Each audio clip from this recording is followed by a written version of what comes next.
हमारे पास यहाँ पर इस चीज को अंडरस्टैंड कैसे किया जाता है, हमारे लिए अगर समझने की कोशिश की जाए तो हमारा क्वेश्चन कुछ इस तरीके से, ये पोजीशन है और हमारे पास यहाँ पर पोजीशन के साथ साथ ये मेरे पास यहाँ पे टाइम।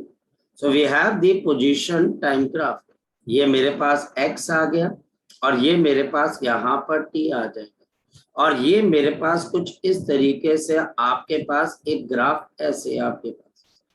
और टीचर बोलता है या अगर मैं ए से शुरू करता हूं तो मुझे इस पे एक ऐसा पॉइंट ढूंढना है जिस जिस पॉइंट के ऊपर ए और उस पॉइंट के बीच की एवरेज वेलोसिटी और उस पॉइंट की इंस्टेंटेनियस वेलोसिटी हमारे पास क्या होनी चाहिए, से। यानी कि लोकेट करना है बच्चा हमारे पास point, locate point on a graph, locate point say B, say आपके पास B, say B on the graph. एक ग्राफ के ऊपर हमने क्या करना है, ऑन द ग्राफ आपको एक पॉइंट यहां पर लोकेट करना, सच दैट, कुछ इस तरीके से, such that the average velocity, जो एवरेज वेलोसिटी है ए से लेके बी के बीच में, एंड जो इंस्टेंटेनियस वेलोसिटी है at B, instantaneous velocity B, वो हमारे पास क्या होनी चाहिए, सेम होनी चाहिए। पर ये कैसे होगा जरा सोच के देखें। हमारे पास, अब मैं आपको समझाने की कोशिश करूंगा। सपोज कि कोई बच्चा मुझे यहां पर बोलता है कि सर अगर मैं बी पॉइंट को यहां पर ले लेता हूं, ले लेते हैं बच्चे। अब ए और बी के एवरेज वेलोसिटी कैसे निकलेगी बताओ बच्चे। ये लाइन हम यहां पर ज्वाइन कर देते हैं। जैसे आप ये लाइन हम यहां पर ज्वाइन कर देते हैं तो ये जो एंगल मेरे पास आएगा थीटा, ये मुझे क्या देगा, इसकी एवरेज वेलोसिटी देगा कि नहीं देगा। Yes sir. और ये पॉजिटिव कि नेगेटिव, ये नेगेटिव एवरेज वेलोसिटी है। ठीक है जी, अब आगे चलते हैं। और अगर बी की इंस्टेंटेनियस वेलोसिटी निकालनी होगी तो मुझे क्या करना होगा, कोई बच्चा बता सकता। अगर मुझे बी की इंस्टेंटेनियस, तो बी को टच करता हुआ कोई एक लाइन ड्रॉ करनी पड़ेगी जो इस ग्राफ को से बी के ऊपर टच करे ऐसे करके, और ये एंगल मेरे पास यहां पर आ जाएगा, ये अल्फा। क्या अल्फा और थीटा बराबर है कि डिफरेंट है बताओ। क्या अल्फा, ये आपके पास देखो, ग्राफ को जब आप एक पॉइंट पर टच करते हुए स्ट्रेट लाइन ड्रॉ करते हो, ग्राफ को टच करना, ग्राफ को क्रॉस करना, ए और बी के बीच में जो लाइन बनाई गई है वो ए और बी के बीच की जो लाइन है वो ग्राफ को टच कर रही है कि ग्राफ को क्रॉस कर रही है। रेड कलर की लाइन, रेड कलर की लाइन, रेड कलर की लाइन क्या कर रही है बच्चे, वो ए वो क्रॉस कर रही है, इसलिए वो एवरेज है। और हरे कलर की लाइन इस ग्राफ को क्या कर रही है, बी पॉइंट पर से टच कर रही है। इस वजह से यहाँ पर ये इंस्टेंटेनियस है और ये एवरेज है, और दोनों एंगल बराबर नहीं, एक एंगल पॉजिटिव है और एक एंगल नेगेटिव है।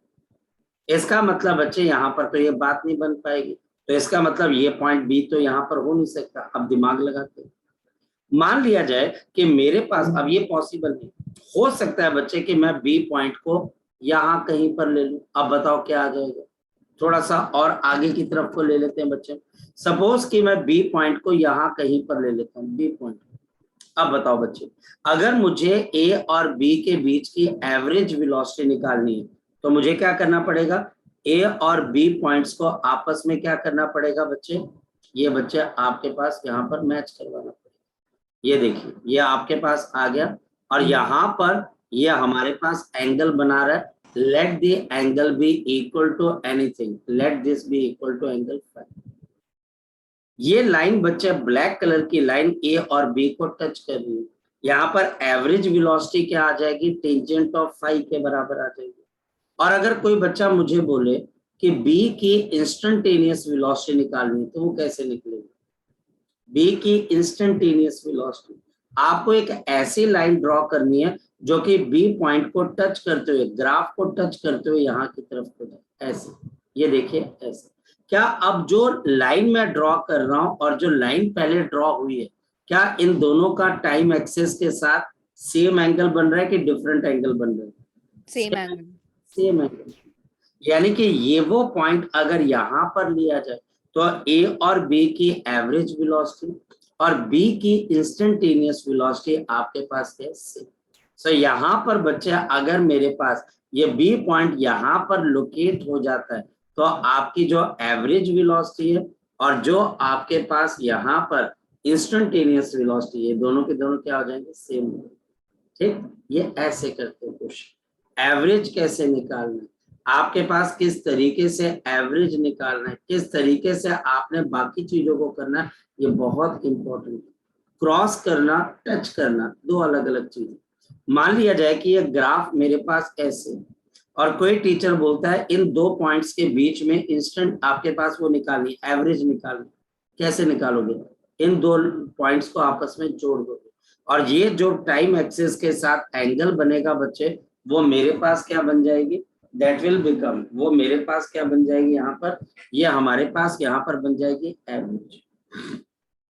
ये मेरे पास आ गया P और ये मेरे पास आ गया Q, ये आ जाएगा एवरेज। और अगर मुझे Q के ऊपर इंस्टेंटेनियस निकालनी है तो बताओ कैसे निकलेगी। ये बच्चा हमारे पास यहाँ पर आपके लिए यहाँ पर आ जाएगा। अब ये मेरे पास Q पे क्या निकल जाएगी, इंस्टेंटेनियस। इंस्टेंटेनियस एक पॉइंट पर आती है और एवरेज दो पॉइंट्स के बीच में आती है। इसलिए दो पॉइंट्स को जब आप एक लाइन से जोड़ते हो और वो टाइम एक्सिस के साथ जो एंगल बनाती है वो एवरेज है। और अगर आप इंस्टेंटेनियस निकालते हो तो वो क्या हो जाएगा, वो एक पॉइंट पर ग्राफ को टच करेगी और अब यहाँ पर जो एंगल बनेगा ये एंगल थीटा और ये एंगल फाई। आपकी एवरेज वेलोसिटी टेंजेंट थीटा और आपकी इंस्टेंटेनियस वेलोसिटी टेंजेंट ऑफ। ये किसी बच्चे का अगर कोई डाउट है तो वो बच्चा मुझसे यहाँ पर पूछ सकता है, शाबाश। किसी बच्चे का अगर कोई डाउट है तो वो बच्चा जगजोत, रीगा, प्रनीत, सुकृत, शाजिया, हर्षुल, रुद्र, अगर आपने कोई क्वेश्चन यहाँ पर पूछना है तो आप यहाँ पर ये क्वेश्चन मुझसे पूछ सकते हो, शाबाश, वेरी गुड।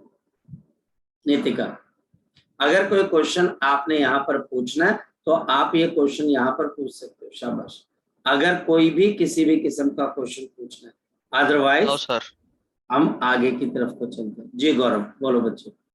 सर जो ऊपर वाला ग्राफ है सर, उसमें ए पॉइंट पर अगर हमने इंस्टेंटेनियस वेलोसिटी बनानी हो तो कैसे बनाएंगे?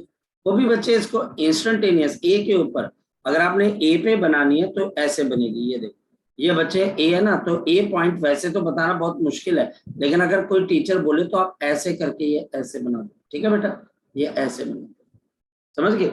यानी कि उस पॉइंट को टच करते हुए आपने नीचे की तरफ को आना है, टाइम एक्सिस की तरफ, और टाइम एक्सिस के साथ जो भी एंगल आपके पास बनेगा वो हमारे पास क्या आ जाएगा, इंस्टेंटेनियस। इंस्टेंटेनियस के लिए आपने उस पॉइंट को टच करना, ग्राफ को क्रॉस नहीं करना, उस पॉइंट को टच करते हुए, ग्राफ को टच करते हुए टाइम एक्सिस की तरफ आना। और जब एवरेज निकालनी है तो दोनों पॉइंट्स को क्रॉस करते हुए आपने टाइम एक्सिस यानी कि नीचे की तरफ को आना। ठीक है बेटा, ओके सर। ये बच्चा हमारे पास एक और पॉइंट था और इसके ऊपर क्वेश्चंस मिल जाएंगे। जब क्वेश्चंस आप सॉल्व कर लोगे तो हमारे पास बाकी की चीजें भी होने लग जाएंगी। ठीक, तो ये हमारे पास यहाँ पर ग्राफिकल डिस्क्रिप्शन था। नेक्स्ट, अब आपको बच्चा असाइनमेंट मिल जाएगी, उस असाइनमेंट को सॉल्व करोगे तो कई नई चीजें पता लगेंगी। उन असाइनमेंट्स के जो डाउट्स होंगे आपको नई सिचुएशंस के बारे में बताएंगे बच्चे। और फिर बच्चे हम परसों के आसपास बच्चे हम दोबारा से ये सारा का सारा रिव्यू करेंगे, या रोज बच्चे 2 से 4 क्वेश्चन हम करते रहेंगे ताकि एक अंदाजा होता रहे। और ये नहीं है कि ये चैप्टर खत्म हो गया तो मतलब ये सारी चीजें खत्म हो गई, ऐसा नहीं है।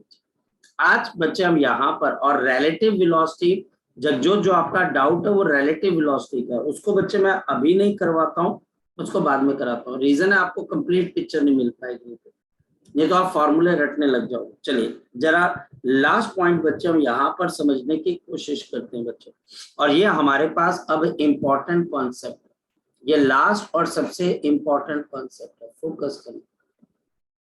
हमारे पास सबसे लास्ट और इम्पोर्टेंट कॉन्सेप्ट पता है क्या बच्चे, फोकस करें। ये हमको समझाने की कोशिश करेगा, इफ एन ऑब्जेक्ट, अगर एक ऑब्जेक्ट जो है इज रिलीज्ड, एक ऑब्जेक्ट को हम रिलीज करते हैं बच्चे from the moving platform, from the moving platform, from the moving platform, from the moving platform, then the initial velocity, then the initial velocity, जो initial velocity आपके पास हो जाएगी, the initial velocity of the object, the initial velocity of the object, the initial velocity of the object is the vector sum of, it is the vector sum of, vector sum of velocity of object, the velocity of object, the velocity of the object plus हमारे पास velocity, velocity of the platform, the velocity of the platform, the velocity of the platform, the velocity of the platform. Platform का मतलब जहां से उस object को छोड़ा गया। मैं आपको समझाता हूं कैसे।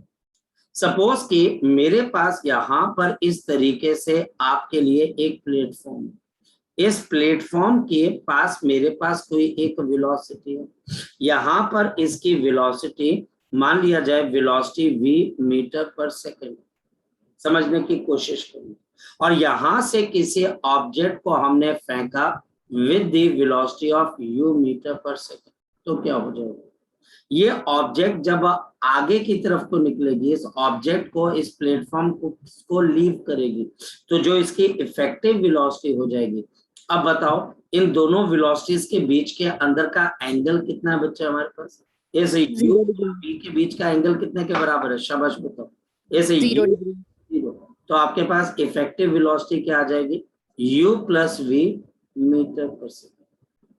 समझने की कोशिश करें, अगर किसी दूसरे ऑब्जेक्ट को हम पीछे की तरफ को फेंकते, ये प्लेटफॉर्म आगे जा रहा है और ये u1 मीटर पर सेकंड है, तो जैसे ये चीज हवा में आएगी तो इसकी इफेक्टिव वेलोसिटी किसके बराबर हो जाएगी, बताओ बच्चे, बोलो शाबाश। यहाँ पर क्योंकि ये आगे जा रहा है प्लेटफॉर्म और आप इसको पीछे फेंक रहे हो, इन दोनों वेलोसिटीज के बीच का एंगल कितने के बराबर है, इन दोनों के बीच 180 और 180 पे बच्चा हमारे पास ये क्या हो जाती है बच्चे, सब्ट्रैक्ट, डायरेक्टली सब्ट्रैक्ट। ये हमारे पास अब क्वेश्चन स्कूल लेवल पे नहीं आते, ये आते हैं बच्चे ठीक ठाक केवीपीवाई लेवल पे। जैसे कि कोई पर्सन आपको बोलेगा मैं मूविंग ट्रेन में से किसी ऑब्जेक्ट को फेंकता हूं तो क्या होगा, अगर ड्रॉप भी करता हूं तो क्या हो जाएगा, उस ऑब्जेक्ट की आप वेलोसिटी क्या लोगे, क्या 0 लोगे क्योंकि आपने ड्रॉप किया, आंसर है नहीं। जितनी ट्रेन की वेलोसिटी थी उस वेलोसिटी को आप उस ऑब्जेक्ट की क्या मान लोगे, इनिशियल वेलोसिटी। जैसे कि हमारे पास यहाँ पर एक बड़ा फेमस क्वेश्चन आता है, और फेमस क्वेश्चन ये आता है बच्चे, फोकस करने, इस वक्त बच्चा हमारे पास एक आपके पास यहाँ पर बैलून जमीन से 80 मीटर ऊपर, यह हमारे पास हॉट एयर बैलून है, और ये बच्चा हमारे पास 80 मीटर ऊपर की तरफ है हवा के अंदर, और ये बच्चा हमारे पास ऊपर की तरफ को जा रहा है, it is moving in the upward direction, और हमारे पास यहाँ पर ये ऊपर की तरफ को जा रहा है with the speed of 10 metre per second, ऊपर की तरफ को जा रहा है, ऊपर की तरफ। यहां से हम क्या करते हैं, एक स्टोन को, नितिका आपको आपके क्वेश्चन का आंसर अब यहां से मैं बता देता हूं, आपके डाउट का आंसर ये है बच्चे, टाइम क्यों डिफरेंट आ रहा है, इनिशियल कंडीशंस डिफरेंट है। आप ऑब्जेक्ट को ड्रॉप करते हो 0 वेलोसिटी, आप ऑब्जेक्ट को एक वेलोसिटी देते हो नीचे, और आप एक ऑब्जेक्ट को वेलोसिटी देते हो अपवर्ड, तीनों सेम नहीं है ना, तीनों में टाइम ऐसे बच्चा हमारे पास इस मूविंग हॉट एयर बैलून से एक स्टोन को क्या किया जाता है, रिलीज किया जाता है, और टीचर मुझे पूछता है कि इस स्टोन को अब ग्राउंड में आने के लिए कितना टाइम लगेगा। अब जैसे मैं स्टोन को रिलीज करता हूं, स्टोन की खुद की वेलोसिटी कितनी है बच्चे बताओ जरा, 0 metre per second, 0 metre per second. मैंने स्टोन को इस मूविंग ऊपर की तरफ बैलून जा रहा है और मैंने वहां से स्टोन को रिलीज कर दिया, जब मैंने स्टोन को रिलीज कर दिया तो उसकी इनिशियल वेलोसिटी क्या है, 0 है, क्योंकि मैंने तो उसको रिलीज किया।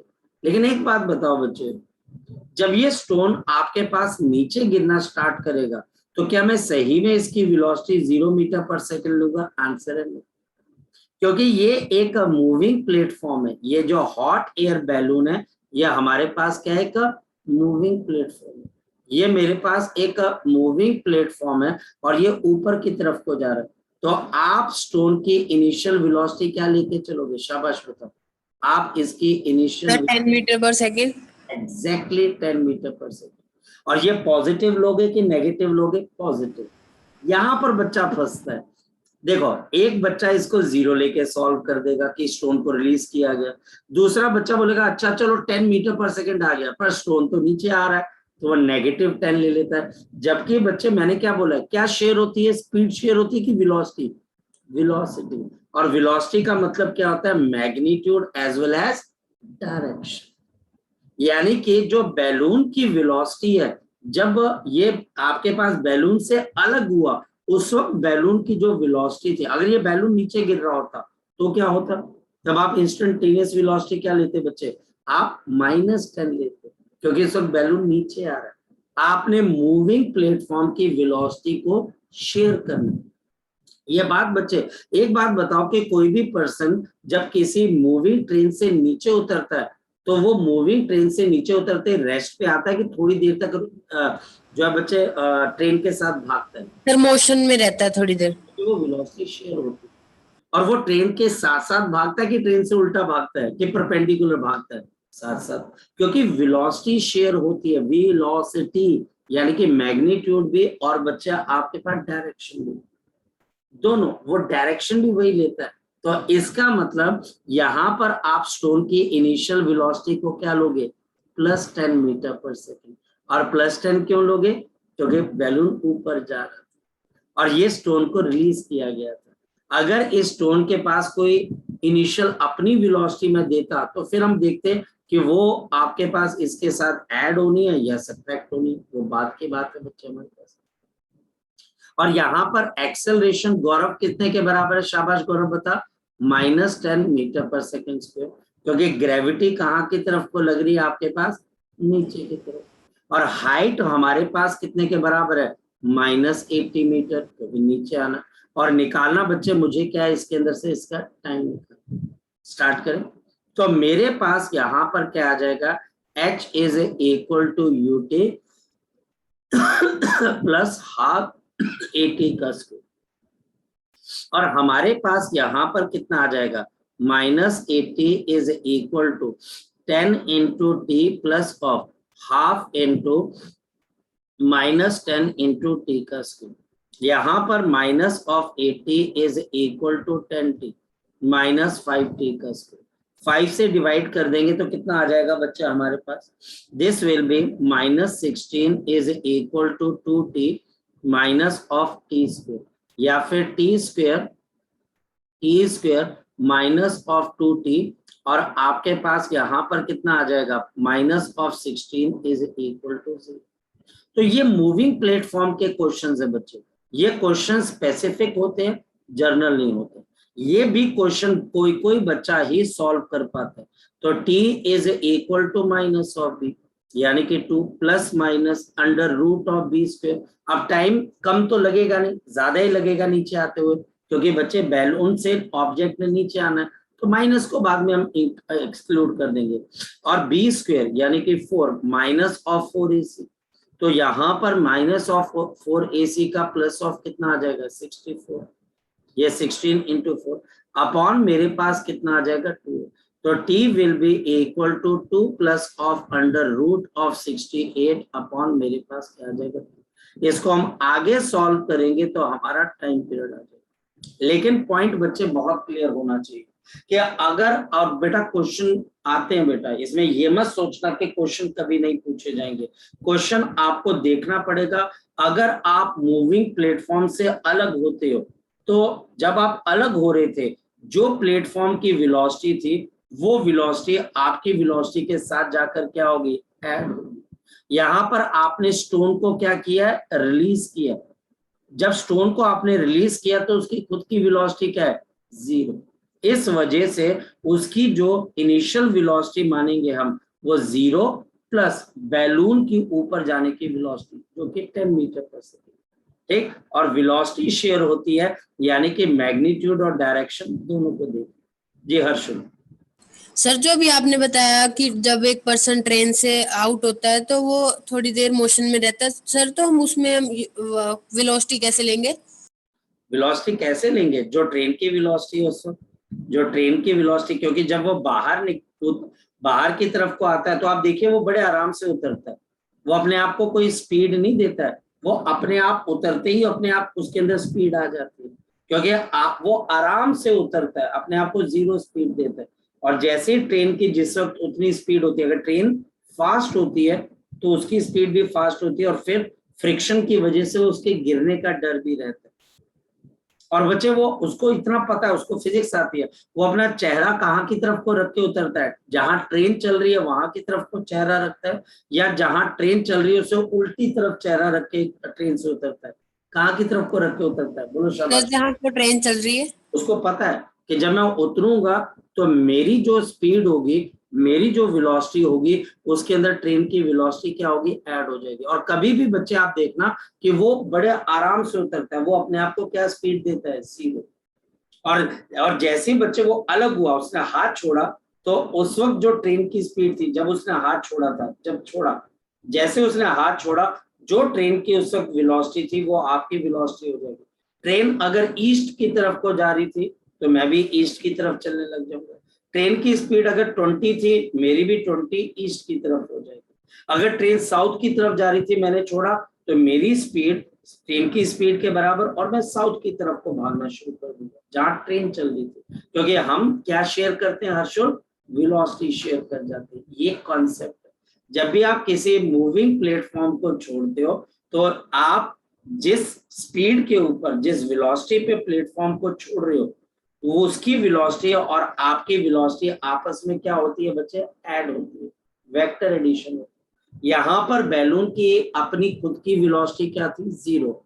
और जो बैलून की वेलोसिटी थी वो 10 मीटर पर सेकेंड अपवर्ड है, तो आप स्टोन की वेलोसिटी को क्या मानोगे? 10 मीटर पर सेकेंड क्या मानोगे बच्चे? अपवर्ड। क्यों मानोगे? क्योंकि ये जब आपके पास बैलून को ये स्टोन छोड़ रहा है, तो बैलून की जो उस वक्त वेलोसिटी थी वही हमारे पास इस स्टोन की भी वेलोसिटी हो जाए। ठीक है हर्षुल, नितिका ठीक है बच्चे, आकाश Yes, ठीक है sir. बच्चे, ठीक है। यस तो सर। ये हमारे पास यहाँ पर कुछ एक लेवल के क्वेश्चंस होते हैं, ज्यादा क्वेश्चंस नहीं आते इस पे, लेकिन सभी बच्चों को ये कॉन्सेप्ट पता भी नहीं होता। अगर आप किसी बच्चे से पूछने जाए तो उसको कॉन्सेप्ट पता नहीं होता है, अरे क्या कर रहे हो, वो चले हुए हैं, कोई क्वेश्चन करने की उनको जरूरत नहीं होती है।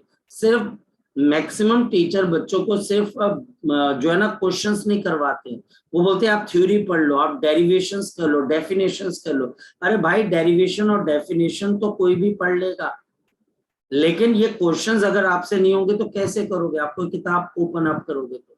चलिए अब चलते हैं बच्चे हम नेक्स्ट चैप्टर की तरफ बच्चे। सो यहाँ पर बच्चे आज हम नेक्स्ट चैप्टर करते हैं बच्चे, motion in 2 dimension. The motion in the 2 dimensions. The motion in the 2 dimensions. हम बच्चे यहाँ पर आज अंडरस्टैंड करेंगे बच्चे मोशन इन 2 डायमेंशंस को। ये हमारे पास नेक्स्ट चैप्टर है।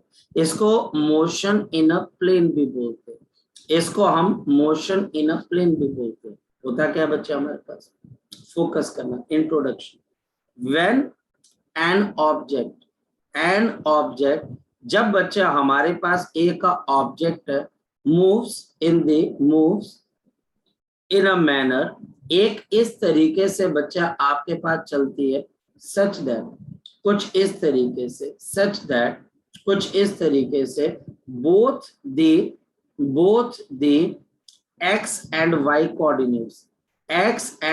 Coordinates starts changing. Both x and y coordinates starts changing.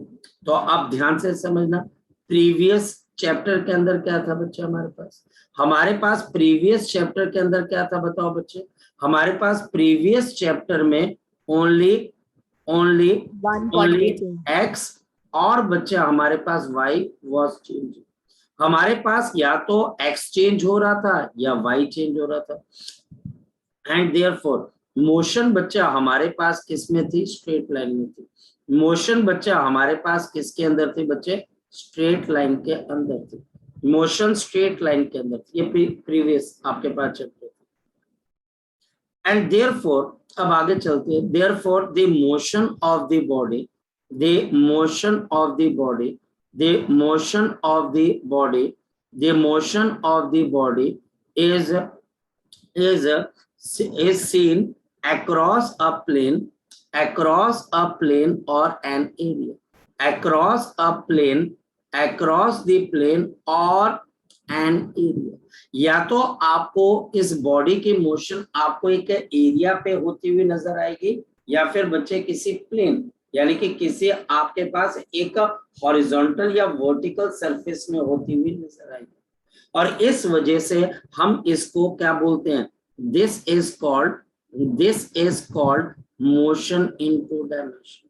This is the case of motion in two dimension. इसको हम क्या बोल देते हैं बच्चे, मोशन बोल देते हैं in two dimension. This is the motion in two dimension. मैं आपको एक्सप्लेन करता हूं कैसे। सपोज के मेरे पास यहाँ पर कोई एक ऑब्जेक्ट, और वो ऑब्जेक्ट हमारे पास कुछ इस तरीके से मूव कर रहा है, ये वाई एक्सिस है, और ये बच्चा हमारे पास यहाँ पर एक्स एक्सिस है, ये हमारे पास यहाँ पर एक्स एक्सिस है।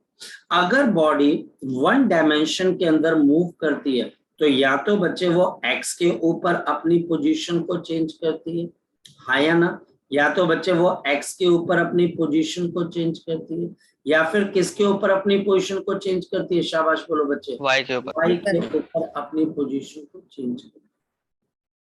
लेकिन अगर कोई ऑब्जेक्ट बच्चा हमारे पास इस तरीके से ट्रेवल करने लग जाए कि शुरुआती दौर पे बच्चे उसका पोजीशन यहाँ पर था बच्चे, और यहाँ पर इसका पोजीशन पाथ किसके बराबर है, मान लो x1 और y1, x1 और y1 यहाँ पर था, और थोड़ी देर के बाद ये बॉडी पहुंच जाती है यहाँ पर पहुंच जाती है, और मेरे पास है x2 और आपके पास y2 यहाँ पर, यानी थोड़ी देर के बाद ये बॉडी कहाँ पर पहुंच जाती है, आपके पास यहाँ पर पहुंच जाती है। अब बताओ क्या हो जाएगा, यहाँ पर इस ऑब्जेक्ट को अगर हम देखते हैं तो हमारे पास इस ऑब्जेक्ट की मोशन किस में हुई है, टू डायमेंशन। इस बॉडी की मोशन हमारे पास टू डायमेंशन में, कैसे, अगर मैं इस बॉडी के डिस्प्लेसमेंट को बोलता हूं तो ये किसके बराबर आ जाएगी, अब देखो वेक्टर की नॉलेज आ जाएगी, x2 माइनस x1 क्या आ गया बच्चे, शाबाश बताओ, आई कैप, और y2 माइनस और y1 आपके J पास क्या जाएगा, J कैप। ये हमारे पास यहाँ पर क्या चीज आ गई, आपकी डिस्प्लेसमेंट आ गई। तो हमारे पास जो डिस्प्लेसमेंट है डेल्टा x, और ये हमारे पास आई है, और डेल्टा y, और ये हमारे पास क्या आ जाता है, जी। ये हमारे पास यहाँ पर इसकी डिस्प्लेसमेंट आ गई, यानी कि इसकी डिस्प्लेसमेंट हमारे पास यहाँ से यहाँ की तरफ। ये जो आपके पास ब्लू कलर का वेक्टर है, ये आपको बता रहे कि ऑब्जेक्ट ने शुरुआत यहाँ से की और एंड आपके पास यहाँ से यहाँ पर। इसको बच्चे हम क्या बोल देते हैं, motion in two dimension. This is called the motion in two dimension. इसको बच्चे हम बोलते हैं मोशन किसके अंदर हो रही है बच्चे, टू डायमेंशन, यानी कि एक्स भी चेंज हो रहा है, वाई भी चेंज हो रहा है। अब ध्यान से समझना बच्चे, मैं जो भी चीज है आपको समझाता जाऊंगा, फोकस करना, फोकस करना बच्चे, फोकस करना।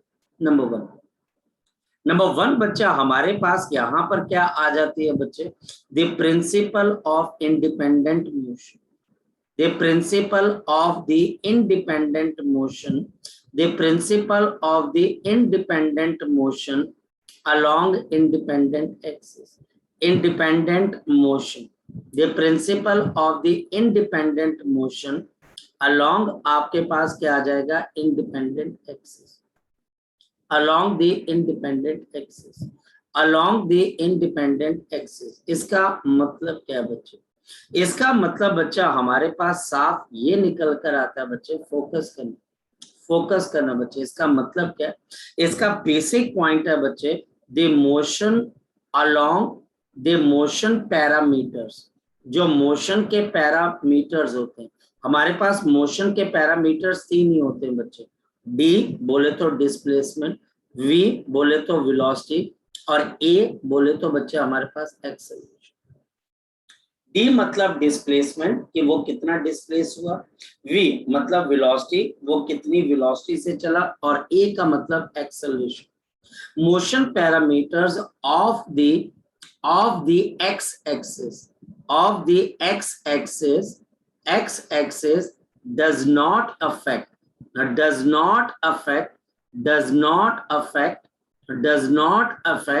the motion parameter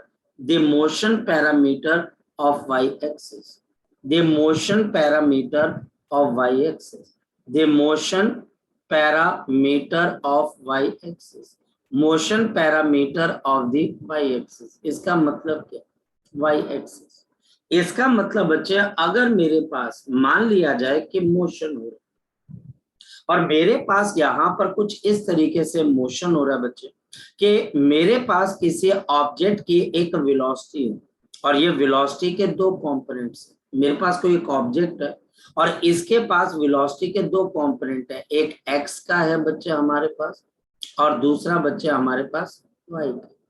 यानी कि बच्चे मेरे पास यहाँ पर मोशन के दो आपके पास वेलोसिटीज आ गई, एक्स वाली और वाई वाली बच्चे। मतलब हमारे पास यहाँ पर किसी ऑब्जेक्ट के पास वेलोसिटी है और इसका ए का एक्स का कंपोनेंट है और दूसरा कंपोनेंट किसका बच्चे, शाबाश बोलो, दूसरा कंपोनेंट किसका है बच्चे हमारे पास, ये हमारे पास। अब फोकस करना। इसी तरीके से हमारे पास यहाँ पर एक्सेलरेशन के भी दो कंपोनेंट है, आपके पास ax i cap plus of ay j cap, ये दो पैरामीटर्स हैं। तो क्या हो गया, अब याद रखना x के पैरामीटर से बॉडी x की मोशन को कवर करेगा। आप ये नहीं बोलोगे कि इसके पास x का कंपोनेंट है तो y को भी स्टडी करो, नहीं, यानी कि ये इंडिपेंडेंट है, x के कंपोनेंट से ये x की मोशन करेगा। अगर x का कंपोनेंट स्ट्रांग हुआ तो x पे मोशन ज्यादा हो जाएगी और अगर x का कंपोनेंट वीक हुआ तो y के कंपैरिजन में उस डायरेक्शन की मोशन कम हो जाएगी। और इन मोशंस को बच्चे आप अलग अलग करके पढ़ते हो फिर बाद में इकट्ठा कर देते हो ताकि आपको एक नेट मोशन नजर आ सके, यहाँ पर अगर मैं x एक्सिस की मोशन को पढ़ता हूं तो यहाँ पर हमारे पास क्या आएगा, ध्यान से समझ। मेरे पास यहाँ पर Vx is equal to ux plus of ax into t, यानी कि x एक्सिस की वेलोसिटी को x एक्सिस की ही एक्सेलरेशन चेंज कर सकती है, कोई और नहीं। Vx का square is equal to ux का square plus of 2 into ax into बच्चे हमारे पास x आ जाएगा। इसका मतलब क्या बच्चे, हमारे पास फोकस करना, इसका मतलब बच्चा हमारे पास ये है कि x एक्सिस की मोशन को अगर पढ़ना है तो x के पैरामीटर्स उसको चेंज करेंगे। अब बच्चा बोलता है कि सर अगर x के पास कोई वेलोसिटी ना हो तो बेटा x की तरफ वो जाएगा ही नहीं, x की तरफ अगर जाना है तो x की वेलोसिटी चाहिए, x की वेलोसिटी को चेंज करना है तो x की तरफ एक्सेलरेशन चाहिए, वो y को अफेक्ट नहीं कर सकती। और x एक्सिस की motion x is equal to किसके बराबर है बताओ, uxt प्लस ऑफ क्या आ जाएगा, half into ax into t का स्क्वायर। ये हमारे पास x एक्सिस की मोशन के क्या हो गए बच्चे, हमारे पास पैरामीटर्स हो गए। अगर मैं y एक्सिस की मोशन को पढ़ना चाहता हूं तो क्या हो जाएगा, ध्यान से समझना। इसके अंदर y एक्सिस की वेलोसिटी आपके पास y एक्सिस की एक्सेलरेशन से चेंज हो जाएगी। अगर किसी डायरेक्शन की एक्सेलरेशन नहीं होगी तो उसकी वेलोसिटी क्या रहेगी, कांस्टेंट। अब ये मत बोलना कि सर x की तरफ एक्सेलरेशन है और y की तरफ एक्सेलरेशन नहीं है तो सर y की भी आप वेलोसिटी को चेंज करो। मैं क्यों चेंज करूंगा भाई, अगर y की वेलोसिटी को चेंज करना है तो बच्चे y का पैरामीटर उसको चेंज करेगा, x का नहीं, इंडिपेंडेंट मोशन। और यहाँ पर मेरे पास बताओ vy का स्क्वायर किसके बराबर आ जाएगा, uy का square plus of 2 into ay into y, और लास्ट है y is equal to uyt plus of कितना आ जाएगा, half into ay into t का स्क्वायर। ये हमारे पास आ जाएगा। आपको यहाँ पर बहुत ध्यान रखना पड़ेगा, जैसे जिसकी वेलोसिटी है, जैसे जिसकी एक्सेलरेशन है, आपको उसी ढंग से काम करना पड़ेगा। अगर किसी डायरेक्शन की वेलोसिटी नहीं है तो बेटा आप कहां से लेके आ जाओ। आप ये थोड़ा ना बोलोगे कि बॉडी एक्स पे चल रही है तो वाई पे भी चलनी चाहिए, बॉडी वाई पे चल रही है तो एक्स पे भी चलनी चाहिए, ये किसने बोल दिया। अब जब आप बॉल को ऊपर फेंकते हो तो क्या बॉल आगे जाती है? नहीं जाती। जब आप बॉल को हॉरिजॉन्टली, जब आप कैरम बोर्ड खेलते हो और आप कॉइन को स्ट्राइक करते हो तो कैरम बोर्ड की गीटी कहाँ की तरफ को जाती है? हॉरिजॉन्टल। क्या वो हवा में उड़ जाती है? नहीं उड़ जाती, क्योंकि आपने वेलोसिटी नहीं दी। आपने अगर हॉरिजॉन्टल वेलोसिटी दिया तो बॉडी हॉरिजॉन्टल जाएगी, अगर वर्टिकल वेलोसिटी दिया तो बॉडी वर्टिकल जाएगी, और अगर दोनों वेलोसिटीज दी है तो हॉरिजॉन्टल भी जाएगी और साथ ही साथ वर्टिकल, दोनों मोशन इकट्ठे करेगी, दोनों मोशन। और अगर एक्सेलरेशन है तो अब ये वेलोसिटीज चेंज होने लग जाएंगे, वेलोसिटी बढ़ भी सकती है, कम भी हो सकती है, और ये बच्चे चेंज हो जाएगी। लेकिन जिस साइड की एक्सेलरेशन है उसी साइड की वेलोसिटी में चेंज आएगा, आप दूसरी साइड को चेंज नहीं कर सकते। आप दूसरी साइड को बच्चे हमारे पास यहाँ पर चेंज नहीं कर सकते। ये हमारे पास इंपॉर्टेंट कॉन्सेप्ट है, independent motion along independent axis. मतलब क्या हुआ, मैं समझाता हूँ। फॉर एग्जाम्पल, मेरे पास यहाँ पर एक क्वेश्चन आता है, फोकस करो। मेरे पास यहाँ पर एक इनिशियल वेलोसिटी है, this is 3i cap plus of 4j cap, focus करना। और मेरे पास यहाँ पर एक्सेलरेशन है, एक्सेलरेशन है बच्चे i कैप, एंड मेरे पास यहाँ पर minus of j cap, metre per second square, and this is metre per second square. और मुझे ये बताना बच्चे, calculate displacement, calculate the displacement after 2 second, calculate the displacement after 2 second. मुझे डिस्प्लेसमेंट बतानी है बच्चे आफ्टर क्या बच्चे? 2 सेकेंड्स। मुझे 2 सेकेंड्स के बाद क्या बतानी है बच्चे? डिस्प्लेसमेंट बतानी। अच्छा, आप करना कैसे, फोकस करो। कोई बच्चा मुझे बताए, यहां पर अगर मुझे एक्स एक्सिस के मोशन को पढ़ना है तो एक्स एक्सिस की वेलोसिटी किसके बराबर है, जरा बताओ। 3 है कि 4 है बच्चे? 3 है कि 4 है बच्चे हमारे पास? 3 है कि 4 है बच्चे हमारे पास? 3। ये बच्चे हमारे पास 3 है। और एक्सेलरेशन ऑफ एक्स एक्सिस किसके बराबर है बच्चे, बताओ? 1। ये 1 आ जाएगा। अब बच्चे हमारे पास x इज इक्वल टू किसके बराबर है? शाबाश, u x t plus of half a x into T का square. So x is equal to 3 into 2 second, plus of half into हमारे पास 1 इंटू 2 का स्क्वायर। ये कैंसिल हो जाएगा, 6 प्लस 2 तो कितना आ जाएगा आपके पास? 8 मीटर। y एक्सिस आपके पास uy किसके बराबर है? 4 के बराबर। और अब ay किसके बराबर है? -1, एग्जैक्टली -1। और यहाँ पर y इज इक्वल टू किसके बराबर है? u/t plus of half into ay into T का स्क्वायर। तो y is equal to u/t, यानी कि 4 into 2 plus of half into -1 into 2 का स्क्वायर। जरा बताओ कितने के बराबर है? 8 माइनस ऑफ आपके पास 2, यानी कि 6 मीटर। तो इसकी डिस्प्लेसमेंट कितनी हुई? यानी कि 2 सेकेंड के बाद इसकी डिस्प्लेसमेंट कितनी है? 8i कैप, क्योंकि ये x एक्सिस पे 8 आगे चला गया, एंड प्लस ऑफ बच्चे हमारे पास 6j आगे। ये डिस्प्लेसमेंट का मैग्नीट्यूड कोई बच्चा बता देगा कितने के बराबर है? बताओ शाबाश। तो ये बच्चे 64 प्लस ऑफ 36, 100, और 100 का रूट कितना आता है? 10। और इस डिस्प्लेसमेंट का कोई बच्चा अब एंगल विद एक्स एक्सिस बता देगा? मैं सारा रिवाइज करवाऊंगा बच्चे। अगर आपके पीछे कोई हाँ जी बोलो कितना? 6/8 ये बच्चे हमारे पास एक्स एक्सिस, तो tangent of theta is equal to 6/8। Theta is equal to बिल्कुल, tangent theta is equal to tangent inverse 3/4। और आपको एक ट्राइंगल बताया गया था बच्चे, जिसके अंदर 3, 4 और 37 डिग्री 37 डिग्री। तो angle theta is equal to, आगे ना कोई ऐसी चीज है बच्चे, पार्थ मुझे बता, जो हम पीछे से करते आ रहे हो और अब बोल दिया कि वो गलत है। बिल्कुल, फिजिक्स तभी आसान है और तभी मुश्किल भी है। वेक्टर्स कहां पर हमने किए थे और उसकी एप्लीकेशन अभी तक हम कर रहे हैं। और वो क्यों कर रहे हैं बच्चे एप्लीकेशन? क्योंकि यही फिजिक्स के अंदर बच्चा हमारे पास सबसे इंपॉर्टेंट चीज होती है। जो फिजिक्स की सबसे इंपॉर्टेंट चीज है बच्चा हमारे पास, वो यही है कि हम यहाँ पर कोई भी एक टॉपिक जो है बच्चे वो छोड़ के नहीं जा सकते।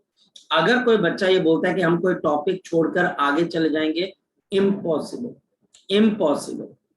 ओके, नेक्स्ट क्वेश्चन करते हैं बच्चे, देखते हैं। हमारे पास फिर एक क्वेश्चन आता है। देखिए क्वेश्चन क्या आता है हमारे पास। मेरे पास यहाँ पर इनिशियल वेलोसिटी किसके बराबर है?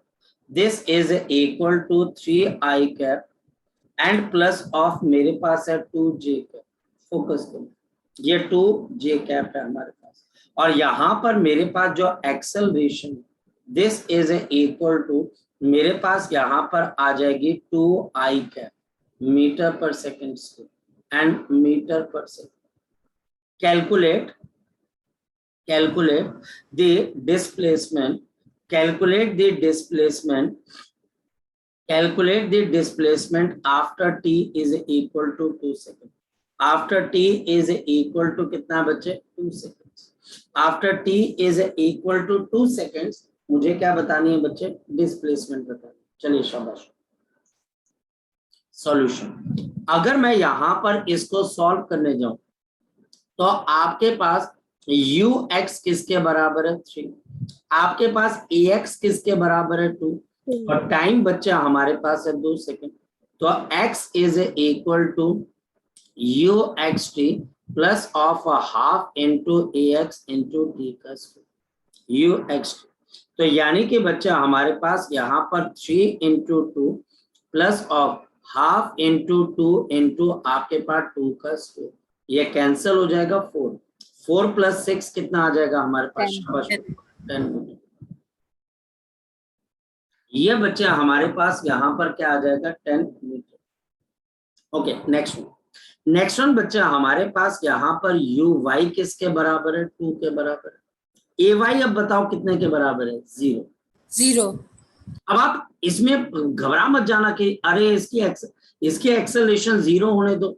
ये अपनी लाइफ जी रहा है, वो अपनी लाइफ जी रहा है। यहाँ पर y अपने तरीके से आएगा, x अपने तरीके से, और यहाँ पे t की वैल्यू किसके बराबर है? 2 के बराबर है। तो y is equal to uy t plus of कितना आ जाएगा? Half into ay into T का स्क्वायर। आप ये नहीं कह सकते कि उसकी एक्सेलरेशन 0 है तो भाई साहब मेरे को यहाँ पर भी उसको भी आपको एक्सेलरेशन क्यों नहीं मिली? उसको एक्सेलरेशन मिलनी चाहिए थी। सर इसके पास एक्सेलरेशन आ गई तो क्या हो जाएगा? उसके पास आ गई तो उसके पास नहीं है तो क्या हो जाएगा? अरे यार कुछ नहीं करना, आपने इसकी मोशन को अलग से पढ़ना, उसकी मोशन को अलग से पढ़ना और लास्ट में दोनों मोशन को आपस में जोड़ देना। यहाँ पर y की वैल्यू आपके पास कितने के बराबर है? 2 इंटू 2 प्लस हाफ इंटू आपके पास एक्सेलरेशन है 0 इंटू 2 का स्क्वायर। तो y की वैल्यू कितने के बराबर है? शाबाश बताओ बच्चे। तो y की वैल्यू बच्चे हमारे पास यहाँ पर किसके बराबर है? 4 मीटर। तो बताओ बच्चे अब इसके डिस्प्लेसमेंट कितने के बराबर आ गई? शाबाश बताओ बच्चे। This is a 10 10i plus 4j cap। 4j। ये हमारे पास हमको एक चीज समझाने की कोशिश कर रहे हैं और बड़ी फंडामेंटल चीज समझाने की कोशिश कर रहे हैं। अगर आप देखो यानी कि दोनों मोशन एक दूसरे के इंडिपेंडेंट, दोनों मोशंस आपके पास एक 4J कैप है क्या बच्चे? बोलो सर, 4J कैप है सर। अच्छा 4J कैप है। तो ये बच्चे हमारे पास एक दूसरे के क्या बच्चे? इंडिपेंडेंट है। यानी कि आप ये नहीं कह सकते हो कि ये y डायरेक्शन, ये x डायरेक्शन में एक्सेलरेट कर रहा है और ये बच्चे हमारे पास y डायरेक्शन में एक्सेलरेट नहीं कर रहा है, तो सर ये मोशन, अरे यार ये इंडिपेंडेंट है। आपने ज्यादा कंफ्यूजन नहीं क्रिएट करनी अपने लिए। मैक्सिमम बच्चे कंफ्यूज इस बात पे रहते हैं, अरे सर वो अपनी मोशन कर रहा है, वो अपनी कर रहा है। अरे कर ले दो ना यार, आपको यही तो समझाया जा रहा है कि x की मोशन अपनी जगह, y की मोशन अपनी जगह, और जो रिजल्ट आएगा आपने दोनों को जोड़ के फाइनल रिजल्ट दे देना। और ये हमारे पास क्या आ जाता है, the case of the independent motion along the independent आपके पास एक्सिस। क्या इसके और भी कई केसेस है? बहुत सारे केसेस है, लेकिन हम यहाँ पर जरा कॉन्सेप्चुअल केसेस को समझने की कोशिश करते हैं। क्या है कॉन्सेप्चुअल केसेस, जरा हम चेक करते हैं। सपोज के बच्चे हमारे पास यहाँ पर एक, जिसको हम यहाँ पर बोलते हैं, क्या हमारे पास यहाँ पर एक स्ट्रॉन्ग इलेक्ट्रोमैग्नेट, ये मेरे पास एक स्ट्रॉन्ग इलेक्ट्रोमैग्नेट है बच्चे, और इसके नीचे हमारे पास यहाँ पर एक कोक की बोतल है, जो बच्चे कोक का कैन है बच्चे, वो चिपकाया गया है इसके ऊपर, और ये मैग्नेट है बच्चे। यहाँ पर ग्रेविटी कहाँ की तरफ को काम कर रही है हमारे पास, बताओ? डाउनवर्ड। यहाँ से हम क्या करते हैं, यहाँ पर बच्चे हमारे पास एक गन रखी हुई है, जो गन बच्चे हमारे पास बुलेट को फायर कर सकते हैं। और जैसे बच्चे ये आपके पास मैग्नेट क्या करता है, हमारे पास ऑफ हो जाता है। इस मैग्नेट को आप स्विच ऑफ कर देते हो, तो बताओ ये जो कोक का कैन है ये कहाँ की तरफ को गिरेगा आपके पास, बताओ? ये कैन कहाँ की तरफ को गिरेगा, नीचे। और जैसे आप इसको ऑफ करते हो, आप यहाँ से बुलेट को क्या करते हो, फायर करते हो। तो क्या होता है, जैसे ये कैन आपके पास यहाँ पर जाकर नीचे की तरफ हो गया, अब बताओ इस कैन ने कौन सी मोशन की है, हॉरिजॉन्टल की है कि वर्टिकल की है? शाबाश बताओ। वर्टिकल। वर्टिकल। आपने बुलेट को कैसे फायर किया, बताओ बच्चे? शाबाश। हॉरिजॉन्टल। हॉरिजॉन्टल। लेकिन क्या बुलेट सीधी चलती है कि उस पर भी ग्रेविटी काम करती है? ग्रेविटी काम करती है। ग्रेविटी। आपकी बुलेट कभी सीधी नहीं चलती है, वो स्लाइटली बच्चा आपके पास टेढ़ी चलती है, और ये जाकर बच्चे इसको हो सकता है कैन को स्ट्राइक कर दे। बुलेट कभी सीधी नहीं चलती है। नहीं तो बच्चे आपके हाथ में कोई क्रिकेट की बॉल है, आप उसको हॉरिजॉन्टल फेंको, क्या वो क्रिकेट की बॉल हॉरिजॉन्टल जाती है कि थोड़ी देर के बाद अपने पाथ को चेंज कर लेती है? बताओ शाबाश। क्या वो पाथ थोड़ी देर के बाद चेंज पाथ कर को लेती चेंज कर देती है। और वो क्यों? क्योंकि ग्रेविटी उसको नीचे खींचती है। ये हमारे पास पहला केस था बच्चे, ये हमारे पास पहला केस था। अगर हमारे पास इसी केस के अंदर अगर हम देखें तो बुलेट ने इसको हिट कर दिया। नेक्स्ट एक और चीज, अब हमारे पास दोबारा से यहाँ पर ये एक मैग्नेट है, और नीचे हमारे पास यहाँ पर कैन को लगा दिया गया, ये कैन को लगा दिया गया, और यहाँ पर अब ग्रेविटी को स्विच ऑफ कर दिया गया, जी जीरो। और सामने बच्चा हमारे पास उसी तरीके से गन रखी हुई है आपके पास, ये गन रखी हुई है आपके पास ऐसे, और यहां से हमारे पास बुलेट को फायर किया गया, तब जब मैग्नेट को ऑफ कर दिया। अगर ग्रेविटी जीरो है, तो जैसे ही आप इस मैग्नेट को ऑफ करोगे, क्या कैन नीचे आएगा कि यहीं पर फ्लोट करता रहेगा? बच्चे बताओ शाबाश। ये फ्लोट कर जाएगा, ये नीचे गिरेगा ही नहीं, क्योंकि ग्रेविटी नहीं। और जब ग्रेविटी नहीं है बच्चे, तो बताओ ये जो बुलेट है, क्या इस पे अब ग्रेविटी काम करेगी? बिल्कुल भी नहीं। और ये बुलेट बच्चा हमारे पास ट्रेवल करती हुई दोबारा से किसको हिट कर जाएगी? बच्चे शाबाश बताओ। कैन को हिट कर जाएगी। ये दोबारा से जाकर हमारे पास किसको हिट कर जाएगी? कैन को आपके पास हिट कर जाएगी। क्या समझे? दोनों केसेस में कैन क्यों हिट हो रहा है? क्योंकि horizontal motion is independent of the vertical motion. एक और केस आपको समझाता हूं, फोकस करना। आप सबने देखा होगा कई बच्चे जो होते हैं उनके पास ये स्केट बोर्ड होता है। स्केट बोर्ड देखा बच्चे आपने किसी बच्चे का? Yes sir. ये स्केट बोर्ड होता है बच्चे का, और इस स्केट बोर्ड को कोई बच्चा जो है ये इस तरीके से चलाता है बच्चा हमारे पास ऐसे। और हमारे पास क्या होता है बच्चे, ये सामने एक ऑब्स्ट्रक्शन आ जाती है, ये ऑब्स्ट्रक्शन आ जाती है यहाँ पर सामने, ये बच्चा हमारे पास ऑब्स्ट्रक्शन आ जाती है। और जैसे ये यहाँ पर पहुंचता है ऑब्स्ट्रक्शन के अंदर, तो ये स्केट बोर्ड से बच्चा ऊपर की तरफ को जंप कर जाता है, ये ऊपर की तरफ को जंप कर जाता है। और जब ये बच्चा और ये स्केट बोर्ड नीचे से निकल जाता है, और जैसे ही आप देखते हैं कि ये स्केट बोर्ड आगे की तरफ को पहुंचता है, तो ये लड़का भी कहाँ पर आ जाता है बच्चे? दोबारा से बताओ बच्चे शाबाश। स्केट बोर्ड के ऊपर आ जाता है।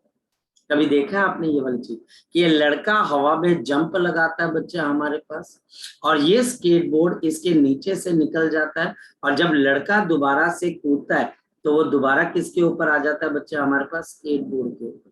कभी ये चीज आपने ऑब्जर्व की है बच्चे आपने, कभी ये चीज ऑब्जर्व की है बच्चे आपने, स्केटबोर्ड जब सामने ऑब्स्ट्रक्शन आता है बच्चे, अगर ये चीज ऑब्जर्व नहीं की होगी तो एक और चीज आपने ऑब्जर्व की होगी, बताओ क्या, कि अगर क्रिकेट का गेम हो रहा है बच्चा हमारे पास, फोकस करें, अगर मेरे पास कहीं पर क्रिकेट का गेम होता है हमारे पास, और क्रिकेट के गेम के अंदर कोई पर्सन भागते हुए, ये यहाँ की तरफ को भागते हुए जब बॉल को ऊपर हवा में फेंकता है, भागते हुए सीधा ऊपर फेंकता है, एंगल पे भी नहीं, सीधा ऊपर फेंकता है, और भागते हुए ये बॉल को ऊपर फेंकता है, और थोड़ी देर के बाद ये उसी स्पीड से अगर भागता रहता है तो यही बॉल दोबारा से ऊपर से नीचे आकर इसके हाथ में गिरती है। कभी ऑब्जर्व किया आपने इस चीज को, कभी ऑब्जर्व किया?